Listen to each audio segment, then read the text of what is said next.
This episode of Destination Unlimited deals with topics that some listeners might find disturbing, not recommended for children under 13, and listener discretion is advised.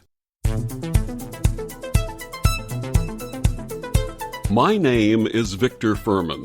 Some call me The Voice. I've always been fascinated with human nature, spirituality, science, and the crossroads at which they meet.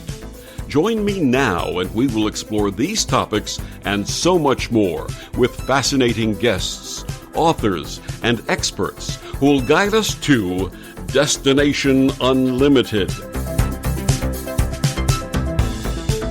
Listeners to Destination Unlimited, as well as personal friends, have heard me share stories of frequent paranormal experiences when I was a child. Growing up in the 1950s, I witnessed the apparitions of family members in spirit, only to have these confirmed by word of their passing shortly after my sightings. I also had what some have termed contactee experiences with beings of unknown origin and frequent UFO sightings. I called these experiences night school because I regarded these entities as teachers and always had knowledge following the events that I had no other source for. In retrospect, for me, these contacts were pleasant and filled with wonder. Unfortunately, many contactees are not willing participants and found these experiences frightening, painful, and traumatic. They call themselves abductees, and what many of them share are cautionary tales of warning for humanity. My guest this week on Destination Unlimited, G.L. Davies, authored a brand new book about one woman's abduction experience and the frightening things she endured and learned. With a lifelong fascination of all things paranormal, G.L. Davies is the author of 6 books on the subject. His passion has always been for the paranormal and has spent years listening to and collating local ghost stories and myths. He admits he is on the fence in terms of his beliefs. He has witnessed many strange occurrences in his life, but prefers to travel the psychological and rational route before making any assumptions. He respects the views of all on the subject, maintaining that no person alive has the necessary knowledge and understanding of time, space, and the intricacies of the human mind to be certain about the paranormal. His books include A Most Haunted House, The Paranormal Chronicles, and Ghost Sex Violation. He's the creator of the website, theparanormalchronicles.com, and he joins me this week to discuss his new book, which will be released the day after Halloween, Harvest, the Story of Alien Abduction. Please join me in welcoming to Destination Unlimited, G.L. Gavin Davies. Welcome, Gavin.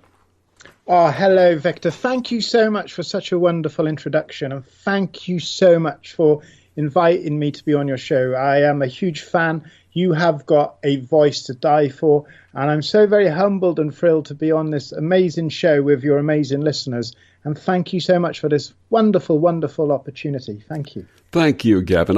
May I call you Gavin during the course of the interview? Yeah, of course you can. Gavin. That's great. Thank you. Thank you so much.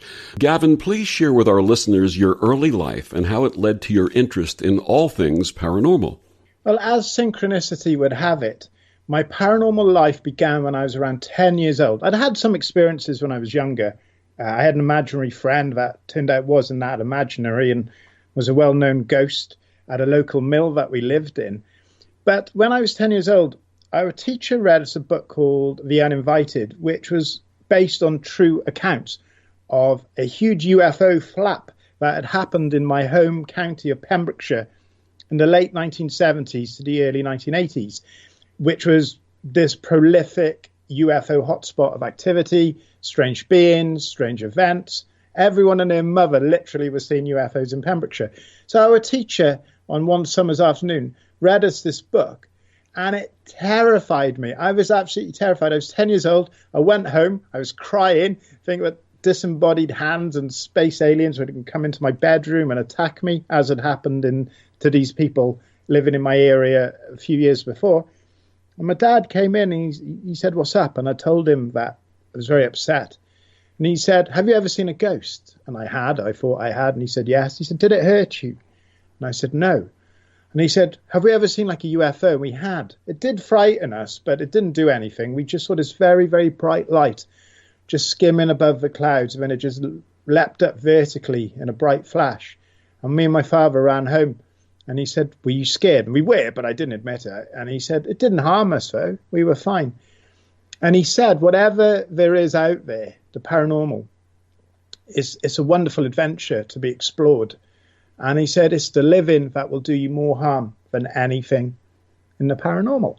So that gave me the confidence and the courage then. And from there, that was it. I was reading books by Arthur C. Clarke on the paranormal. I was investigating local myths and legends, going on my own little ghost hunts. Did my first ever ghost investigation when I was 11. And that's how it all began. And it tied in really nicely with then the book I've just written, Harvest, The True Story of Alien Abduction. Before we discuss Harvest, please share a little with our listeners about your previous books. Let's start with A Most Haunted House. A Most Haunted House was my own personal testament into a house that I owned in 2006. Now, I bought a house with my then girlfriend, blissful beginnings here in West Wales. And very quickly, the house was very strange. There's a lot of strange activity, things going missing, cold spots.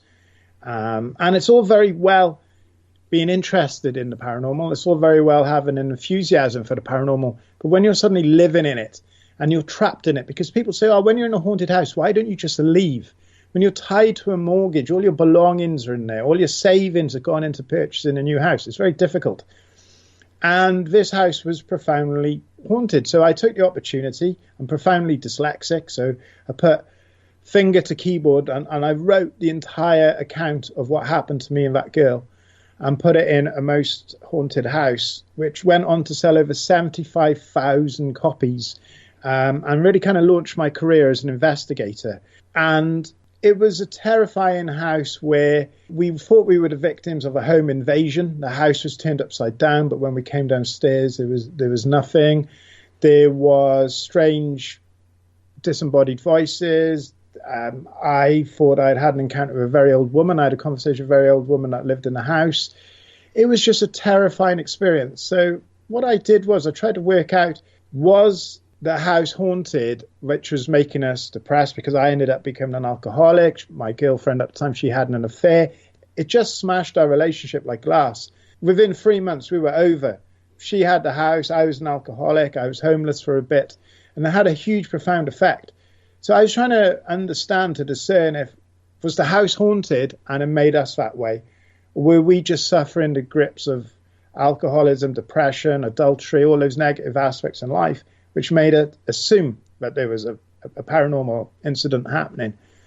And people have said that A Most Haunted House is one of the most realistic and detailed paranormal accounts ever. They said it's very kitchen sink. There's no spinning heads. It is about the mundaneness of a haunting and how it builds and builds into something terrifying.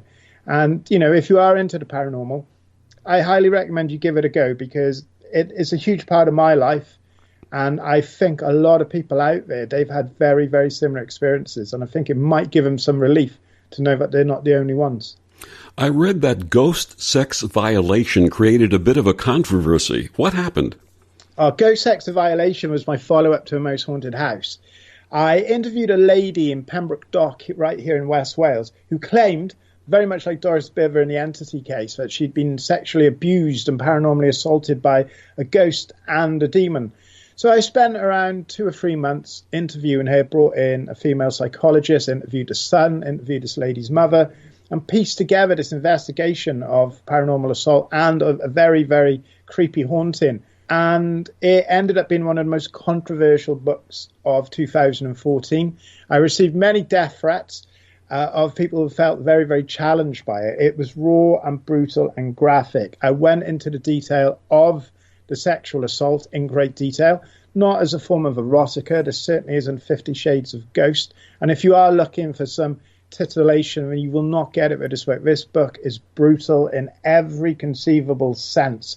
It is about spectrophilia and the notion that paranormal entities can actually physically and sexually abuse you. Now, I brought in a psychologist, and we also present the psychological rationale behind what could be perceived to be causing these events, from things like sexomnia, where people have sex in their sleep. Sexomnia has actually been brought up in a court of law, and a man, he was let off. He was found not guilty of rape based on the psychology of sexomnia. So we go into all of that. Now, with Ghost Sex Violation, it is not for the weak of heart. Do not pick this book up if you are looking just for a casual paranormal thrill.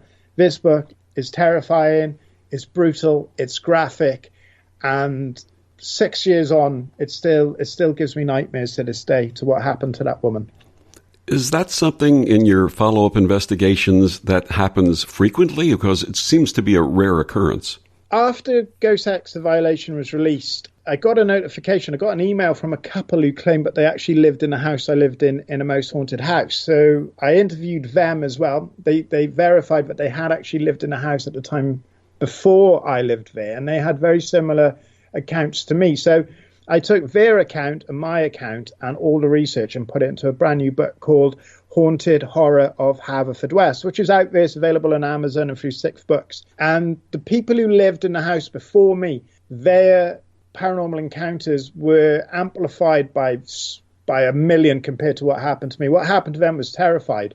And one of the incidents that happened to the lady was she believed she was sexually assaulted by an old lady. Now, she wasn't sure if it was a dream or some kind of like delusional state or some fantasy state. But at the time, she thought she's been sexually abused by an old lady. Her husband saw a big black shadow draped across her in her bedroom.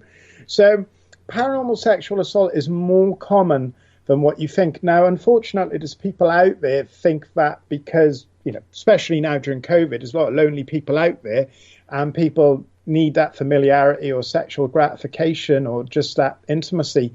People are out there looking to summon ghosts, demons, paranormal entities, whatever you want to call them, into their lives to have paranormal sexual relations. Now, over 10,000 people a month on the paranormalchronicles.com search for how do I get a ghost to have sex with me. And what I'd like people to really fundamentally realize is whether it's psychological or whether it's real. That's up to you. I'm not going to tell you. I don't have all the answers. Victor doesn't have all the answers. We can give you the information. But what I would plead with you, with cases like Ghost Sex Violation and in some degrees Haunted Horror of Haverfordwest, do not invite this into your life. Psychologically, it's very damaging. And should it be real, you could be inviting something into your home, which is incredibly destructive, and you won't be able to get rid of it. Absolutely. What was the first UFO activity that you personally investigated? To be honest, I haven't had a lot of personal UFO encounters other than what myself and my father saw when I was about 7. So to begin my kind of journey in which led me to Harvest, the true story of alien abduction, was that in the late 1970s, right here in Pembrokeshire, there was this huge UFO flap. And one of the actual events I found fascinating was based in a small seaside town called Broadhaven. Beautiful place by the coast. If anyone wants to head over to my Instagram, The Paranormal Chronicles, there's lots and lots of pictures of Pembrokeshire and the coast. Just give you an idea of where I live and the beauty and the kind of remoteness of the geography down here. So in Broadhaven, there was a school, and on February the 4th, 1977, 16 school children aged between 9 and 11 claimed to have seen, struggling to take off, a cigar-shaped silver object with a dome on top. And it seemed like it was trapped behind some trees, like it was trying to take off, but it couldn't. Now, the children were so disturbed and excited and enthusiastic and worried by this, they went to their teacher, and their headmaster, Ralph Llewellyn, immediately sat them all down in exam conditions and asked everybody to draw what they had seen. And the pictures are pretty identical. It was of a silver cigar-shaped object with a dome with flashing lights. Now, one of the teachers, she claimed, an admin teacher, claimed that she saw it as well. But the sighting was dismissed as a sewerage truck, that there was a sewerage works nearby and the children had simply misidentified seeing a very natural object. So this teacher, she went over to sewerage works and said, look, guys, did you have a truck or any machinery in the field by the school? And they said, no, not at all, because it would be impossible to get our stuff over there. It would be impossible to get a truck over there. And that began this huge UFO flap in Pembrokeshire. There was UFO sightings, cattle from a shed were moved 5 miles in moments, a disembodied hand scarred a young girl, red orbs are chasing cars. It was just humongously, prolifically abundant with activity. A 7-foot spaceman was seen in a farm. The men in black even visited. And that's where I began my investigation. And while I was investigating that led me to speak to the abductee, who would later on go to feature in Harvest, The True Story of Alien Abduction. Why do you think Pembrokeshire became a UFO hotspot? It's very strange because geographically, and especially at the time, it was very sparsely populated, spread over a huge area, pretty much just coastline and mountains. It's got over 58 beaches, and one of them is in the top 10 in the world. It's just beautiful, rugged countryside. Very bleak and barren in the winter. Now, for all its bleakness, it was pretty much just an agricultural area and tourism. But not only does Pembrokeshire have the second largest natural harbour in Europe, it has an abundance of oil refineries. We've had all the big oil companies reside there. We've got LNG gas, we've got power stations, this huge industrial complex sat there on the estuary, on the coast. And when you go and look at it at night, it looks like that first scene in Blade Runner, just lights and flames jetting up into the sky. It's just mesmerizingly beautiful despite all the pollution and all it's causing. But at the same time, not only did Pembrokeshire have a Royal Air Force base, it also had a United States Air Force base as well. And I remember as a kid, you'd often see Phantoms flying through the air and then Hawk trainer jet, Hercules. The sky was just full of planes and helicopters. And one of the projects the Americans were working on was laying miles and miles of cable underneath the Irish Sea because they were tracking Soviet submarines. Early warning. Now, all of that comes together. You've got this huge UFO flap with this huge industrial and military operation going on at the same time. So the rational belief is that what people thought were UFOs and aliens was actually the American government with their top secret surveillance project of Soviet submarines. We're going to get more into Harvest in our next segment, but let me ask you a couple of preliminary questions to that discussion. What is the protocol that you follow for all of your paranormal investigations? It's all about communication. It's all about sitting down with your witnesses in a safe environment and talking to them about their experience. It's about scrutinizing every detail. Too many people run outside now with a night vision camera to an old cemetery saying, show yourself. That is not a thorough investigation. You start with the witnesses. You sit them down. And you've got to discern, first of all, are these people, are they hoaxers, are they fantasists, or are these people who've had a very, very real experience? And it's very difficult to discern at first. But once you sit down with someone and you start talking to them and you kind of discern you filter through what their motives are. What do they want? If they start talking about money, Netflix, TV shows, all things of that nature, I say no.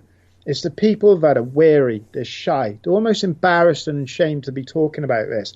But they're talking to me because they want somebody with sensitivity and a non-judgmental approach to help them have a cathartic experience of letting go, of coming out the paranormal closet, so to speak. People want to let go of what they've seen. They want someone to say to them, it's okay, you're not crazy. Or in some cases, what you're experiencing is a psychological imbalance or psychological disorder. And that's what I do. So I sit down with my witnesses.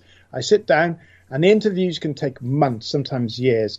And we go through the same parts of the experience over and over again. I want them to give me as much detail. I want to know what they were thinking, what they were dreaming, what they'd been up to that day. So that when you read my books like A Most Haunted House or Ghost Sector Violation or Harvest, The True Story of Alien Abduction, you get that sense you are part of the investigation.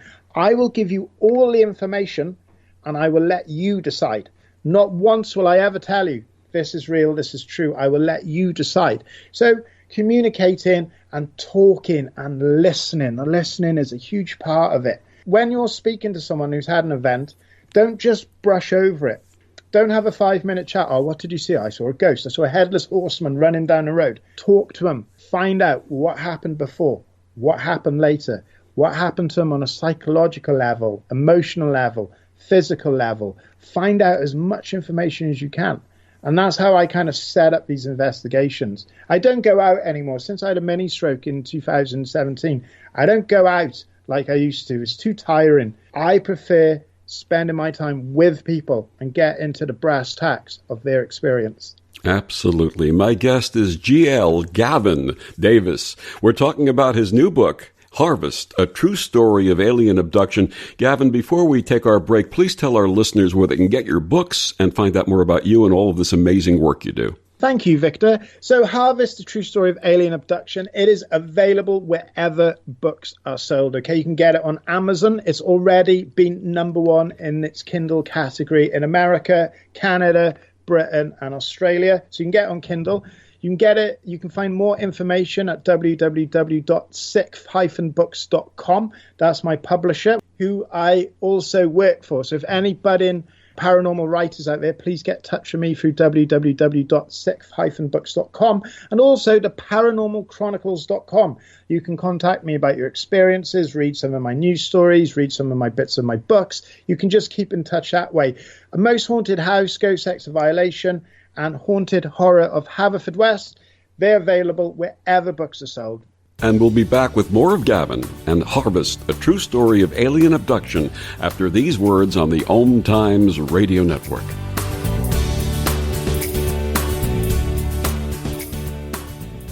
The best of the holistic, spiritual, and conscious world. OMTimes Radio. IOM FM.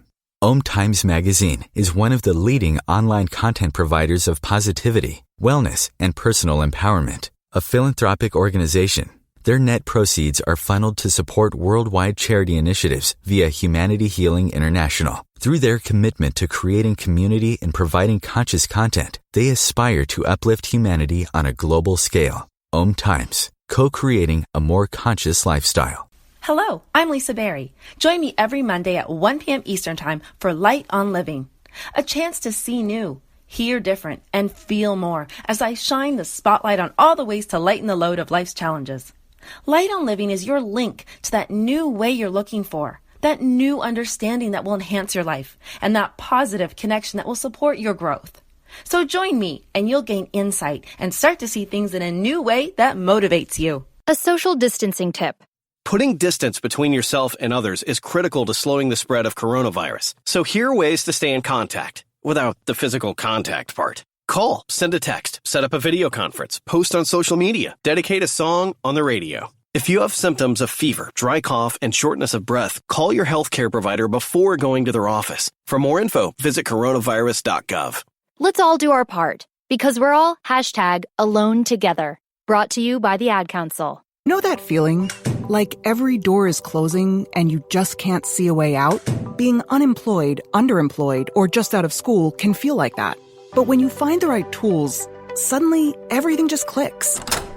FindSomethingNew.org offers resources that help develop new skills. Skills that can position you for careers in today's growing industries, from healthcare and manufacturing to cybersecurity and alternative energy. Find your path to a new career at FindSomethingNew.org. A message from the Ad Council. More than 24 million Americans have an autoimmune disorder, and that number continues to grow. I'm Sharon Saylor, and I'm one of those 24 million. To put that number in perspective, cancer affects about 9 million and heart disease up to 22 million. That's why I've brought together top experts and those thriving regardless of their diagnosis to bring you the latest, most up-to-date information. Join me, Sharon Saylor, Friday night, 7 p.m. Eastern, for the Autoimmune Hour on Life Interrupted Radio to find out how to live your life uninterrupted.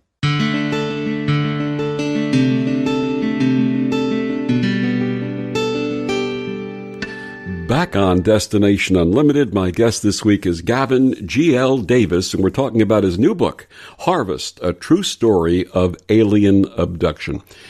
Gavin, many of those that you've interviewed have shared dark and negative experiences. What do you do to gain their trust?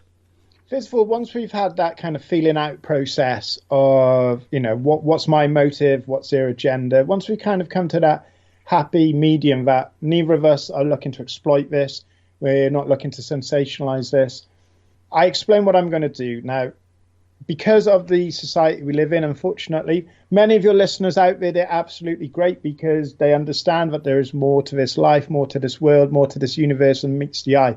But a lot of people, unfortunately, are very, very challenged by that.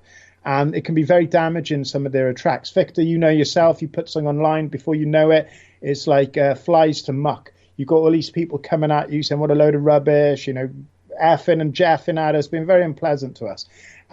So one of the things I have to absolutely guarantee is anonymity. I've got to make sure that these people's names aren't revealed. There's no clues in the book that can lead to them. So once we're happy that we have an arrangement that we are going to conduct this case, and we kind of like map out a timeline, a roadmap of how long it's going to take, where we're going to go, what the end result will be, I will then sign a disclosure, just an agreement between ourselves, myself and the witness, the subject, saying that I will not at any stage reveal their name, do anything to compromise their privacy, do anything to compromise their family, their friends, etc., etc. So once that's in place, everything's signed, then, like for example, just to give you an insight, there's nothing stored on my computer. There is no information on any of my subjects on my computer. So people looking to find addresses, names, details, social security numbers, anything like that, deeds to houses, it is not stored on my computer because I want to give my subjects absolute satisfaction and guarantee that their lives will not suddenly just end up on the front page of a tabloid newspaper with reporters outside their house asking about little green men and ghosts in white sheets. I have a lot of respect for the people coming forward to me to be interviewed. That's a wonderful ethic, and thank you for doing that. That's something that everyone who's in the field should learn from. Now, do you sense that in sharing their trauma with you, they have some type of catharsis or healing? To be honest, Victor, I think 100% of the subjects I've interviewed are simply looking for that catharsis or healing. Possibly some of them just want another opinion. Was this real? People are very grateful that I shared my experience. If you're a leader, don't do anything that you wouldn't expect anyone else to do. So I've put myself out there having my own experience. I've presented the paranormal evidence, but I've also presented the rationale. I've also presented the psychological infringements and maladies that could cause such an experience. So I'm straight down the middle. So when you sit with me, I'm not going to lap it all up and say, oh, yeah, you definitely had a ghost. But at the same time, I'm not going to be too rational that I just don't accept it and scrutinize it to the degree that I'm skeptical. I'm straight down the middle. I don't have any gifts. I don't have any abilities. I'm not a psychic. I'm not a medium. I've had my own experiences, and I've also had my own psychological imbalances in life. So I feel like I am, perfect's probably a strong word, but I think I'm a very good judge of helping someone through their own experience. I can walk them through it, get it off their chest, get it onto paper. One of my subjects recently said, do you know what, Gav? Having it in a book has just made it feel like I've put it to rest. It's like it's out there. It's gone from me now, and it's out there. And the more people that read these books, the more people understand what I went through. It feels like I'm sharing that experience with other people. And the more people that read it, the more protected I feel. And that's a good way of looking. They feel shielded because there's 100,000 people have read their account, and they feel like they've got that comfort blanket. They've got that security that other people out there now understand what they've gone through. How has hearing some of these often horrific stories affected your emotional health? I was called by someone in the paranormal field that I was a method writer, in that I absorbed the negativity, the fear, the anxiety, the mental health from my subjects. And I live it. I'm bipolar. I wasn't diagnosed until last year at the age of 44 that I was bipolar. And I have severe depression, suicidal depression. I have manic highs. And, thankfully, I'm in a very good place. I exercise, I meditate, I do yoga. I've treated this without the use of medication. And I've worked with my counsellors and the psychiatric team to really get on top of it. So one of the benefits of that is that when you read one of my books, whether it's Harvest, A True Story of Alien Abduction, or Ghost Sex Violation, you really get the emotional context. People read my books, and one of the things that constantly comes back is it's intense. It's brutal. It's emotional. It depressed me. It scared me because I can communicate those feelings. And after a certain amount of time, I am so absorbed in the pain, in the suffering, that it does have a huge effect on my life. And I'll be really honest with you, Victor, and I don't mind sharing this with you. You know, we've shared a lot in this interview and before the interview. I find it really hard to hold down a relationship because when you have spent a year of your life collating the evidence for ghost sex violation and all that sexual abuse and trauma, how do you go home and make love to your girlfriend with all of that in your head? You know, how do you relax? How can you spend a session with someone who claims to have been abducted by an alien or had been a victim of a horrific haunting and then just sit down in front of the TV and watch the football game? Yeah. You know, I find it very, very difficult to disconnect. And it's been a hard journey, but I wouldn't change anything because I'm giving people the opportunity to, A, have that healing, to get it off their chest. And also, my pain allows other people to delve into the world of the paranormal, to investigate the paranormal on a physical, mental, and emotional level that I don't believe you necessarily get with other books. So when people read my stuff, it is going to be intense. It is going to frighten you. It is going to make you leave you scratching your head. And I think that is because I myself am mentally ill. Thank you for that brutal honesty, and I will share with you that being an empath or being empathic, even if you don't label yourself as psychic, means that you can feel what other people are feeling when you're in the process of interviewing them and listening to their stories. And that actually could be a topic for another complete interview that we can do in the future. But thank you for sharing that and your honesty about that. Of course. No, honestly, and can I just say, with my hand on my heart, out the greatest respect to everybody listening, okay, please think twice about getting into the paranormal field if you have mental health issues or dependency issues. Please think twice. When you go out there, whether it's real or not, I'll leave that up to you, Victor, and I'll leave that up to your listeners, whether the paranormal is real or not, when you go looking for the darkness, you end up as the darkness. And if you've already got a dark mind or your mind goes in certain ways, please, I'm begging you, do not fuel that. I suffer severely with suicidal depression, and too many people I know in this field have lost themselves to suicide and depression and dependency. So do not get involved in the paranormal if you think you're at risk. Please do not be a hero for the sake of it. No, you know, that's my 2 cents. Absolutely, and thank you for sharing that. Your new book is Harvest, a true story of alien abduction. What led you to your first meeting with the central figure in Harvest, Susan, which is not her real name, but a pseudonym? Yeah, of course. Well, I was investigating what had happened in Broadhaven in the 1970s, and I put a little shout out on my website saying if there's any witnesses fancied having a chat, I'd be very interested in talking to them. So I had an email from this lady, we'll call her Susan, and we met up in a local coffee shop, as I do with these investigations, and she wasn't in her 40s or 50s, someone of the time. She was a young woman in her mid-20s, very elegant, very well-spoken, very articulate, very intelligent lady. And I quickly realized she wasn't actually talking about what I was looking at. She was talking about something very personal that happened to her. She mistrusted me. She was ashamed, embarrassed. She wasn't sure. But then after some reassurance, she read through some of my other cases, some of my work.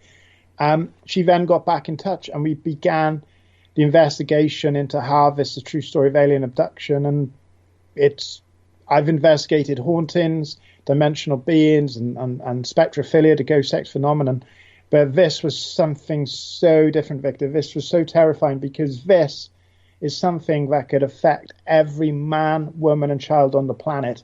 And with recent events, with the Pentagon coming clean with this era of soft disclosure saying there are actual craft coming into our airspace, I actually started to think, oh my gosh, you know, what if there are people being abducted? But it's not just abducted. It isn't the spiritual kind of abduction or I've just been experimented, which is bad, or the hybridization. This is a woman who believes she has witnessed not only the gradual harvesting of her own being, but has seen the full and traumatic and brutal harvesting of human beings on board some kind of vessel or structure. And we'll touch more upon what she shared with you a little bit later on. But upon meeting her, what was your sense of her mental state and reliability in reporting what happened? She's very hesitant, which is always a good sign. She was summing me up. She was scrutinizing my behavior.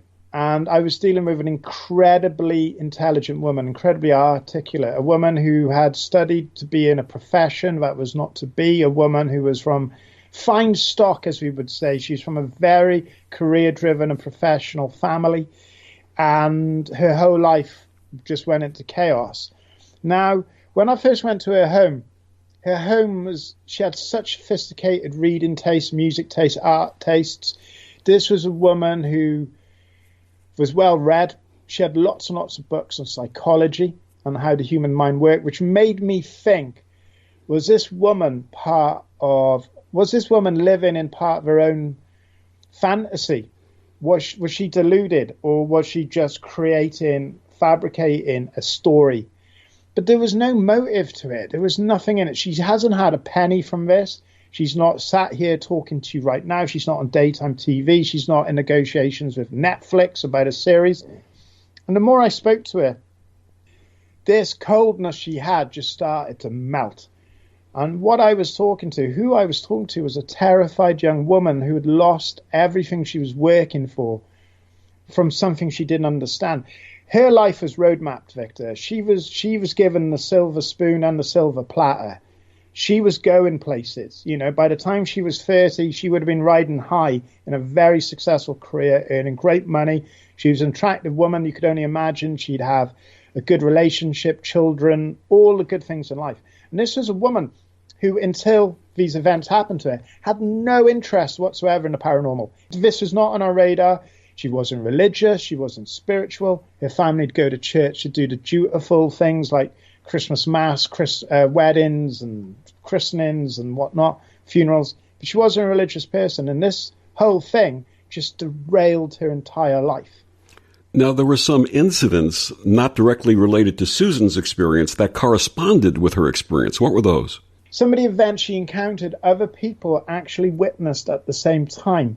So, for example, she claimed to have seen this huge ball of fire. It was like fire trapped in glass. It made its way down a very busy estuary with tugs and boats and a ferry with houses on either side, refineries. And she saw something with her boyfriend. We'll call him a boyfriend. He wasn't really. He was an on-off lover at the time. And they saw this light which kind of came up to the car and then shot off. But what she saw was witnessed and reported by fishermen on the other side of the estuary, cars on the bridge, and people in their homes. And what she saw has been reported many, many times. It's been reported in the local newspapers as a bright light, an orb that travels the estuary, this huge waterway. But it's even been tracked by tugs. It's been tracked in spotlights. And after the investigation, when I was putting the final notes on, I just asked people to send me the UFO stories to add as the final chapter. About 4 or 5 of those were of people in Pembrokeshire's waterways that claimed to have seen red, orange lights. Now, if we go back to the 70s, these orange lights were seen then. And in one very famous case, a whole family was chased by a red light. And as their car kept going, the closer this red light got, the car eventually stopped. And the lady had to freewheel her car back to her house. And this light went to the house and left. And all the lights in the farmhouse was gone. The TV was blown. So these red lights that Susan claims to have seen, they're very, very prolific in Pembrokeshire. Maybe people listening now, wherever you are in the world, if you have any red light experiences in your area, get in touch with me. I'm trying to collate as much evidence as you can. You can email me at harvestalienabduction@gmail.com. That's harvestalienabduction@gmail.com. I'd love to hear about your experiences with these red lights. And my guest is Gavin G.L. Davies. He's the author of that book, Harvest, a true story of alien abduction. We'll be back with more of Gavin after these words on the OMTimes radio network.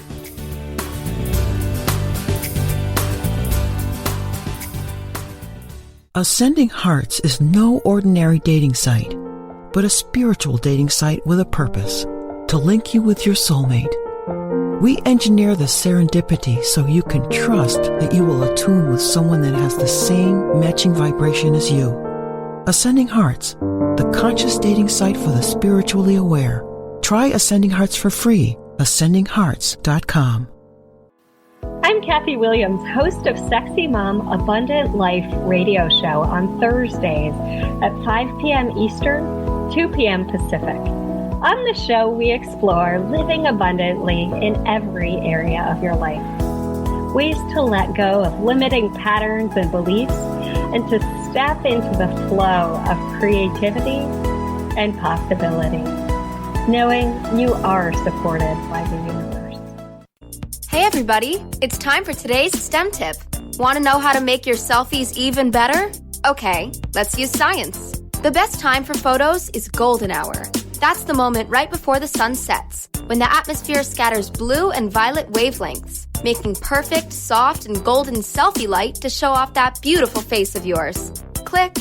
Check out Chic and STEM for more inspiration. A message from the Ad Council.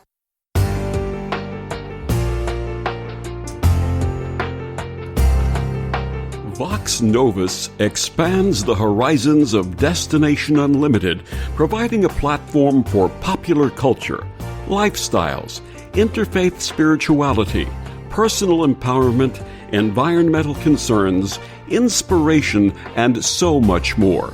Each week I will present authors and experts who will share from their experience and offer tools to help us navigate this rapidly changing world. Join me, Victor the Voice Fuhrman, each Thursday evening at 8 p.m. Eastern on OMTimes Radio, and listen to the Vox Novus, the new voice.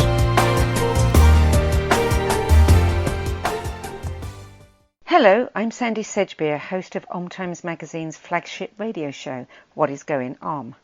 My passion is sifting through information, research, and innovations from new thought teachers, speakers, and researchers pushing back the boundaries of what we know about life, energy, metaphysics, and the universe. I love shifting perceptions about who we are, why we're here, and how quickly impossible becomes normal when we open our minds, expand our awareness, and accept that the only limits that exist are those we place upon ourselves. So if you're the kind of forward-thinking, eager investigator of what lies beyond the current reality that most perceive, why not make a date to come play with me in the field of possibilities at 4 p.m. Pacific Time, 7 p.m. Eastern Time every Thursday, and together we can discover what's really going on. So I'm a cat, and I just moved in with this new human, and she's got this little toy she's always playing with, all day long. Tap, tap, tap, tap, bloop, bloop. She can't put it down. There it is. Oh, and get this. She even talks to it. Last week she asked it for Chinese, and guess what? Egg rolls showed up. Like magic. Humans have cool toys. A person is the best thing to happen to a shelter pet. Be that person. Adopt. Brought to you by the Ad Council and the ShelterPetProject.org.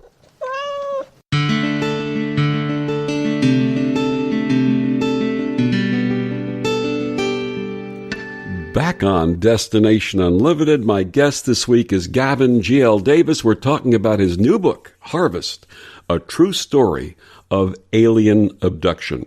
Gavin, how did Susan say these entities communicated with her? This is where the book takes a very surreal turn, very disturbing turn, because a lot of it was cerebral. It was through dreams, visions, perceived nightmares. For example, there was 3 horrific nights she endured where the aliens were clearly communicating to her. And it would always begin that she'd be a little girl walking with a large black-shaped man down a dark lane. And he's very, very big. And a light would appear from behind him, and they'd start running, and she'd lose him. And then next thing she'd know, she'd be in Haverfordwest, on a snowy, perfect Christmas scene. There'd be Christmas lights everywhere. There wouldn't be anyone there. The town would be deserted. It'd just be covered in snow. She wouldn't feel cold. And she'd walk down this hill and she'd see a light, and it'd be a bar, which is no longer there. And she'd go into the bar, and there'd be a cup of mulled wine on the bar, and they'd be playing "It'd Be Lonely This Christmas" by Mud. And she'd turn around and there would be someone sat in a chair. The first night it was a grandmother who had passed from cancer, and there was this telepathy between them. So she'd sit with her gran in this dream state, whatever you want to call it, and the nan would smile at her and say, look, I've got some friends here, and, they're not going to hurt you, but we just need to do a few things. And Susan would get the feeling that there was figures encroaching on her, and she'd have a horrific pain in the back of her head going into her eye, and then it'd be some kind of ordeal. So on the second time that happened, she was in communication with the younger self. There was a girl herself when she was 7 asking her questions telepathically, like, if you were raped, would you enjoy it? If there was a fire, who would you save, mum or dad? And before, as she was thinking these things through, her voice would answer for her. So when she was asked, if you were raped, would you enjoy it? She was just thinking about how horrible that would be. This voice would say she would, and she'd be angry. And then on the third time, they showed her an apocalyptic disaster on such a horrific scale that I don't know, is it just for Pembrokeshire or is it for the world? But it was this vision of the whole estuary on fire, ships on fire being turned and tossed in a bubbling ocean, the blackness of sky, raining down ash, people melting, children dead, people burnt to their bones, craters, and just chaos and destruction. And they showed her a lot through these very strange dream states. And when I interviewed Susan, she was like, that's how they communicate. A lot of the imagery is difficult for us to interpret because these things are on such a higher level than us. And that might be challenging for some of your listeners to understand. But what we've got to remember is these beings, possibly if they exist, they could be interdimensional, they could be aliens. They are not only older than us, they are most certainly more advanced with us, because some of the testimony includes the control of time, physics, psychology, memory. They have so much control over us. It'd be like, Victor, you explaining to your cat or your pet dog why you're going to get into your car and go to the supermarket to buy some bread and come back and put something in the microwave. You can tell that cat all day what your intention is, but that cat is not going to understand. It's just going to be a series of sounds and colours and blurs and whatnot, right? The cat will not understand. And Susan felt that these creatures, these beings, when we talk to them, and it's like talking to God, it's just a totally different level. These things have no compassion for who we are. We are lab rats. We are chimps in a lab. We are creatures in a zoo.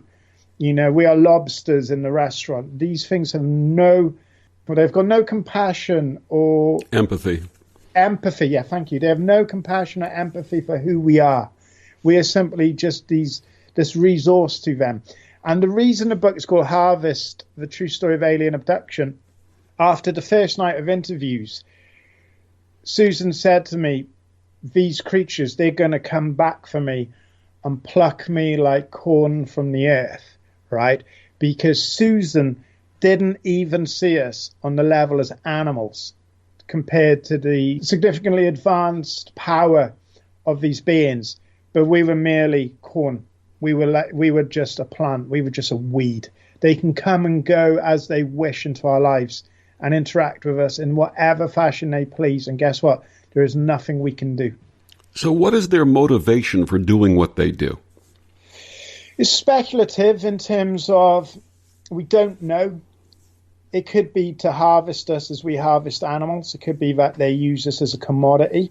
It could be that we're an aphrodisiac to them. Some people might think us to get a bit of a chuckle out of that, but we use parts of a shark and dolphins for as an aphrodisiac.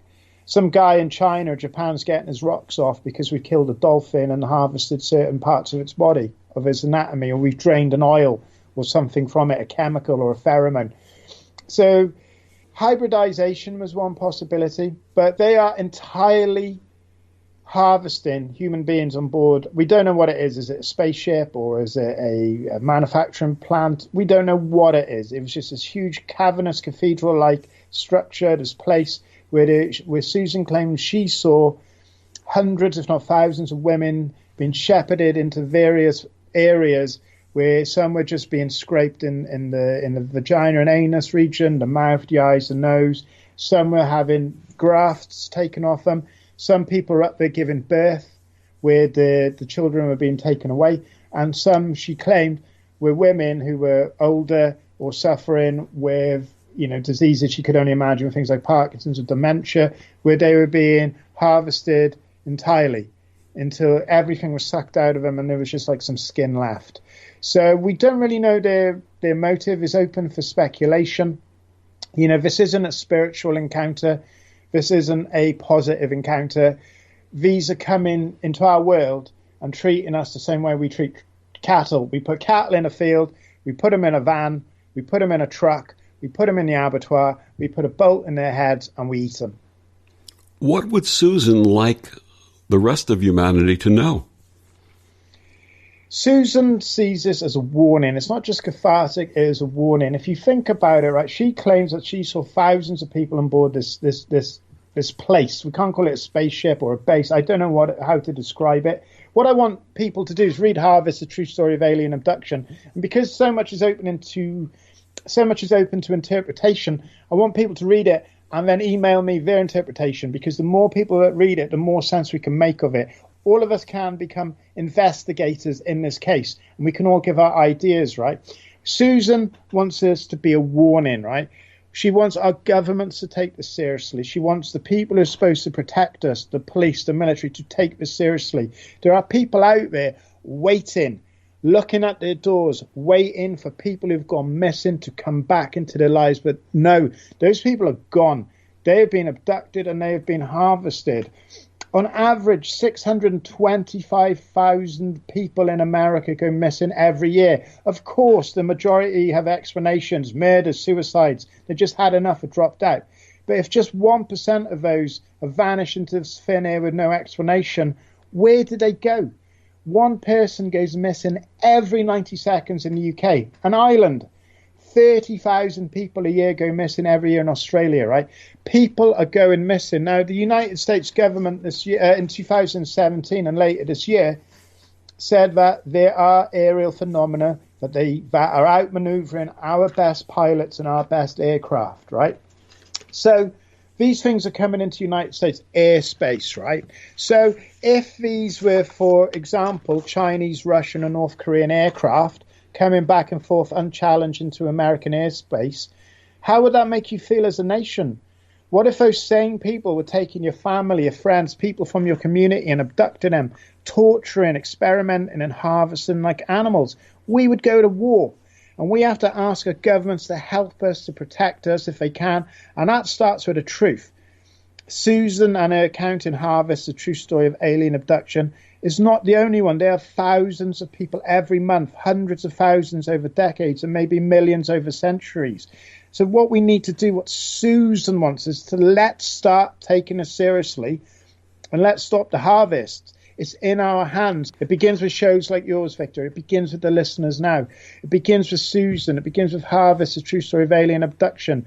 Books like Paul Wallace's Escaping from Eden. And everybody out there who's an advocate for ufology and strange aircraft and phenomena coming into our world. We need to know who they are and can we stop this? Because one day someone you love could go missing. You'll never see him again. And one day, what's not to say, whoever's doing this, they don't rock up and all of us are harvested. My guest, Gavin G.L. Davies, is the author of Harvest, A True Story of Alien Abduction. Gavin, please tell our listeners one more time where they can get your books and also find out more about the work that you do on your websites. Yeah, Harvest, the true story of alien abduction, a most haunted house, ghost sex, a violation, and haunted horror of Haverfordwest. They're all available on Amazon and wherever books are sold. If you want some more information, go over to www.theparanormalchronicles.com. Find me on Facebook as GL Davis Author, or just join one of the Paranormal Chronicles Facebook pages. Really good group page with lots of activity and people talking, the Paranormal Chronicles group page. You can head over to my publisher's page, www.6th-books.com. And if you do read Harvest, the true story of alien abduction, I want your take on it. I want your interpretation. The more people that read it, the more people can help understand what's going on. We're all going to work like a computer, okay? All different algorithms interpreting this book, studying this book, investigating this book. And if you've got any ideas, your own experiences, get in touch with me at harvestalienabduction@gmail.com. That's harvestalienabduction@gmail.com. And Victor, thank you so much for giving me this platform to talk about a very, very important subject. Gavin, thank you for joining us. And obviously, this is the first of many conversations that you and I will share with our listeners to come in the future. I hope so. I can't believe we've left it this long, Victor. Anytime you want me to come back, we can get into the brass tacks of the ghost sex, the violation case, my time at the house in Haverfordwest, and just some of the really cool stuff that I've been investigating and theories. I would love that. You were one of the nicest guys in the world, Victor. You're amazing. Thank you so much. And thank you for joining us on Destination Unlimited. I'm Victor, the Voice Fuhrman. Have a wonderful week.